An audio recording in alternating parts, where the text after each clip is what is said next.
Fala galera, beleza?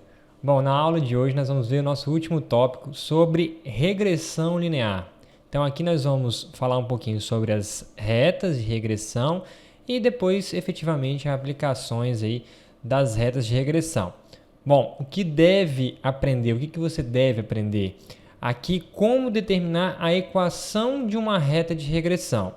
Além disso, como prever valores de y usando uma equação de regressão. Então vamos lá?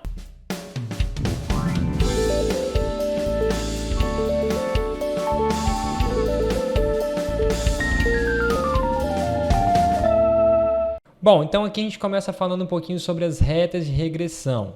Então aqui, ó, após verificar que a correlação linear entre duas variáveis ela é significativa, a gente já viu em um lance lá dos testes de hipótese, o próximo passo aqui é determinar a equação de uma reta para ver se ela se ajusta aos nossos modelos. Então, essa reta ela é chamada de reta de regressão, tá? E sua equação pode ser usada para predizer os valores de y para um dado valor de x. Bom, diferente, galera, lá da matemática básica, a gente falava assim, ó, por 2 pontos passa uma reta, né? Aqui, na estatística, né, a gente faz o diagrama de dispersão e vê como que estão os pontos. E a gente aplica uma reta média em torno desses pontos. Então, se vocês começarem a observar aqui, ó, eu tenho os pontos em pretinho e eu passo uma reta de uma forma que ela se aproxime de todos esses pontos, tá? Então, a gente tem aqui o desvio, que seria o valor observado de y, menos o valor previsto de y. Então, eu tenho essas diferenças aqui, tá? Ó, o valor aqui em pretinho e o tanto que ele está longe da reta média. Depois a gente vai falar que isso aí também pode ser chamado de resíduo, mas é importante você entender que é essa diferença. Então, o ideal seria o quê? Esses pontinhos mais claros aqui, que a reta passasse em cima de todos esses pontos.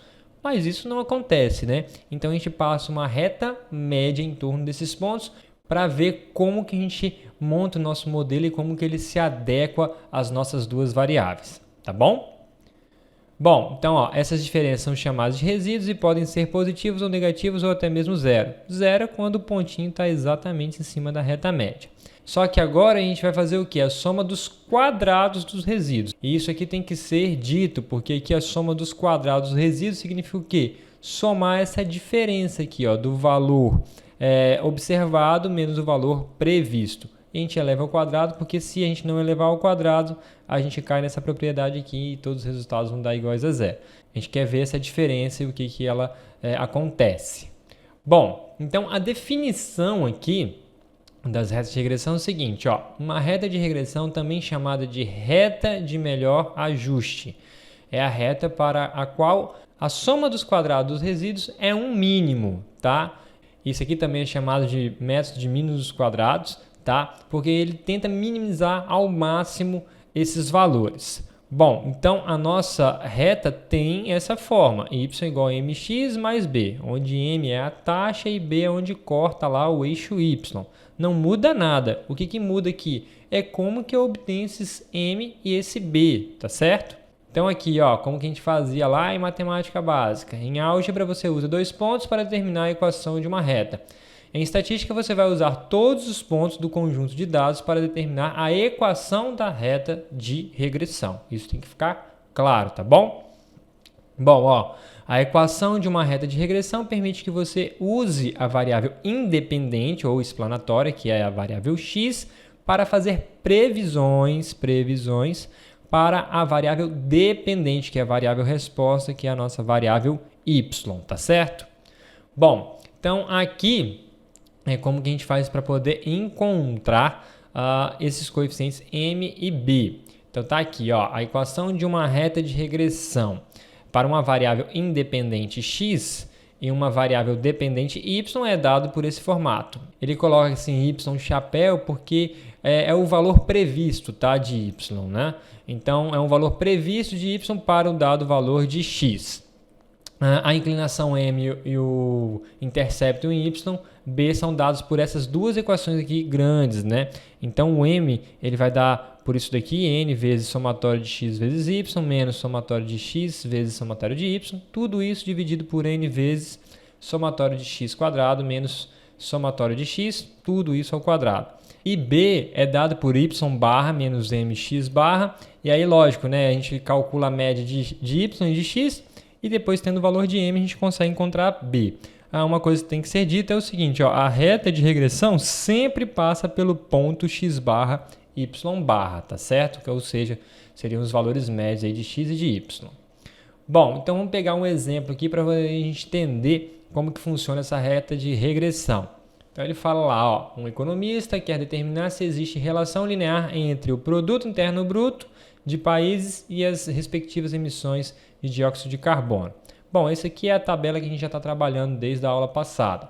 Então, determine a equação da reta de regressão para os dados do produto interno bruto e a emissão de dióxido de carbono. Então, eu tenho aqui a tabelinha com o PIB e com o CO2, né, a emissão de CO2.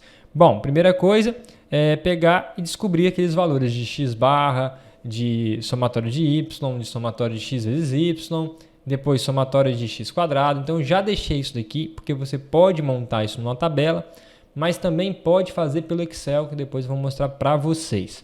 Então coloquei aqui, ó, n igual a 10, somatório de x deu 24,6, somatório de y 5.263. A gente já fez essa tabelinha na aula passada, né? Bom, substituo tudo isso daqui no M. Quando eu substituo tudo isso daqui, eu tenho 166,9, né, aproximadamente, o coeficiente M aí, né, o coeficiente que está trazendo a taxa de relação de emissão de CO2 com o PIB, a relação, né, a inclinação dela. E depois falta encontrar o valor de B. Bom, continuando a fazer, eu vou pegar os valores médios de Y e de X, e o valor de M que a gente acabou de encontrar, e substituir aqui eu consigo encontrar o intercepto. Então depois vocês pausam o vídeo, façam essas contas com mais clareza e tentem encontrar esse 115,725, que é o valor que ele toca o eixo Y. Bom, então eu tenho a minha equação agora da reta, tá? Aqui, ó, Y é igual a 166,9 vezes X mais 115,725. Então, se eu colocar aqui, ó, no meu gráfico, eu tenho os pontos onde, perceba, ó, o pontinho em azul aqui é o x barra e y barra, que é o valor médio das duas variáveis, né? Então, eu tenho uma reta que passa aqui e esse valor aqui é o intercepto, é o valor de B, que é o 115. Relação crescente, ou seja, se o PIB aumenta, muito provavelmente a emissão de CO2 também aumenta. Bom, então se a gente buscar o nosso R, olha lá, o nosso R que diz a força entre X e Y, a gente vê que realmente o PIB ele está diretamente ligado com a emissão de CO2. Tá? Então, conforme o PIB vai aumentando, muito provavelmente a emissão de CO2 também aumenta, tá? Em uma relação aqui, ó, muito forte, 0,91. Bom, vou fazer mais um exemplo para vocês entenderem e fixarem esse conceito. Então tá aqui, ó, sejam duas variáveis x e y, entre as quais exista uma correlação acentuada, embora não perfeita. Calcular os valores dos parâmetros m e b com a ajuda das equações e monte a equação da reta. Então eu tenho aqui valores para x e valores para y. Vou colocar alguns exemplos aqui, ó. Quando x é 5, y é 6. Quando x é 8, y é 9. Coloquei num gráfico de dispersão. Percebam que eu não tenho um ajuste perfeito, mas se eu traçar uma reta aqui média, tentando pegar a maior quantidade de pontos possíveis, eu consigo ver que é uma relação de dependência entre x e y, uma relação crescente, tá certo? Bom, coloquei tudo isso numa tabela e substituí tudo na nossa equaçãozinha lá de M, dos métodos mínimos quadrados, também dito assim, e depois vou substituir isso aqui em B. Então eu peço que vocês pausem o vídeo e confiram esses resultados. Se quiserem fazer numa planilha de Excel para poder conferir, fica bem interessante. Depois eu vou ensinar para vocês como que faz isso de forma rápida no nosso Excel. Bom, colocando todos esses valores aqui, né, no nosso M, eu consigo encontrar um valor de M de 0,8632, tá? Então, perceba, é uma relação crescente, né? É uma relação maior do que zero, então eu tenho uma relação crescente. E o valor de B está dando aí aproximadamente 0,89. Fazendo daquela forma que eu mostrei para vocês. Tem que fazer o cálculo de x barra e de y barra, né? E dividir aí pelo total de dados. E depois substituir lá no y igual a mx mais b, né? O y chapéuzinho. Bom, feito isso, então eu tenho y chapéu igual a 0,86x mais 0,89, tá? Então, a gente pega agora e traça essa reta. Olha lá como que ficou agora. Tentando pegar a maior quantidade de pontos possíveis, né? Tentando deixar ele o mais próximo possível da nossa reta média. Então, aqui alguns desvios pequenos, resíduos. Eu tenho aqui uma relação de dependência, tenho os valores médios aqui para x e para y. E depois é sempre bom e importante calcular o r ou o r quadrado, né? O bom é o r quadrado, que ele já te dá o ajuste em termos de porcentagem, né? O quanto que isso está sendo percentualmente efetivo, tipo 0,9 ou 90% de efetividade de relação entre essas duas variáveis, x e y. Beleza?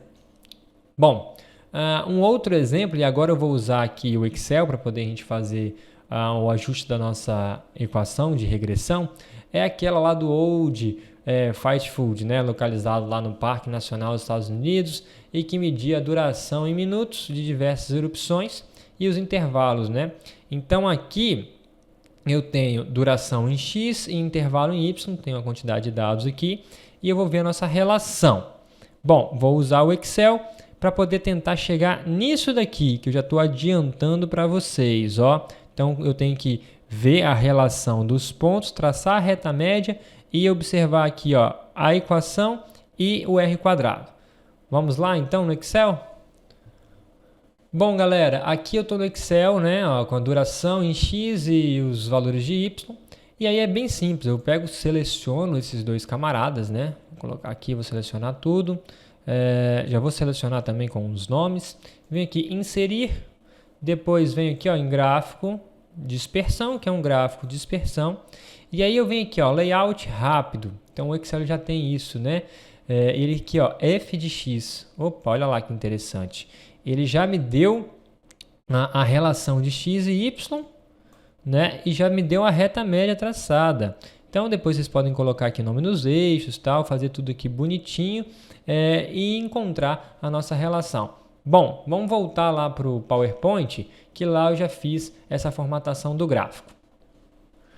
Bom, então tá aqui, né, os nossos intervalos em y e duração em x. Perceba, tenho já a relação de m, tenho a relação aqui também de b, apesar que eu deixei um pouquinho afastado aqui o nosso eixo para poder visualizar melhor, né? E tem o nosso r quadrado, ou seja, eu tenho aqui 95,78% que essa relação de x e y seja dependente, né? E seja uma dependência linear crescente. Então, efetivamente tem relação essas duas variáveis, tá certo? Bom, agora a gente vai falar um pouquinho das aplicações das retas de regressão. Então, quando a correlação linear entre x e y é significativa, a equação de uma reta de regressão pode ser usada para poder prever os valores de y para certos valores de x, tá bom? Os valores previstos têm sentido somente para os valores de x pertencentes ao intervalo dos valores observado. Repare nesse nosso exemplo aqui, ó. Eu tenho a emissão aí de carbono, né? E aí ele fala assim, que os meus dados estão de 0,8 a 5,9. Então, não é interessante eu pegar valores fora desse intervalo para poder prever. Por exemplo, ó, observem aqui, ó, os nossos resultados, eles estão aqui, ó, daqui até aqui. Então, não é interessante eu pegar um resultado aqui de 14,5. Muito provavelmente ele não vai ter essa precisão e essa relação de força aqui, né? Vai dar uma estimativa, mas não é correto fazer isso. Então, é correto eu fazer as análises dentro do meu range, né, dos meus dados, vamos dizer assim, da minha amplitude, tá certo? Então, isso tem que ficar claro. Bom, então, pegando aqui nosso exemplo, né, prevendo valores de y usando equações de regressão. A equação de regressão para os dados do produto interno bruto e as emissões de carbono a gente já obteve. Então, use essa equação para prever as emissões de dióxido de carbono esperadas para cada produto interno bruto. Então, 1.2, 2.0 e 2.5. Bom, a gente já sabe os ajustes, né, que a gente tem aqui. E aí eu só vou fazer o quê? Substituir esses valores de 1.2, 2.0 e 2.5 no valor de x. Então, quando eu substituo isso, observe o que acontece. Eu tenho aqui o valor de 1.2, eu já consegui obter que quando o produto interno bruto for 1.2 trilhões, as emissões de CO2 previstas são de 316,005 milhões de toneladas métricas, tá? Da mesma forma, quando for 2.0, eu vou ter quase aí 450 milhões e quando for 2.5, quase 533 milhões aí de toneladas métricas de emissão de CO2. Então, eu quero que vocês entendam, a regressão ela é válida? Sim. E ela é válida dentro daquele parâmetro que a gente está calculando, tá certo? Bom, ficamos por aqui, galera, e até a próxima.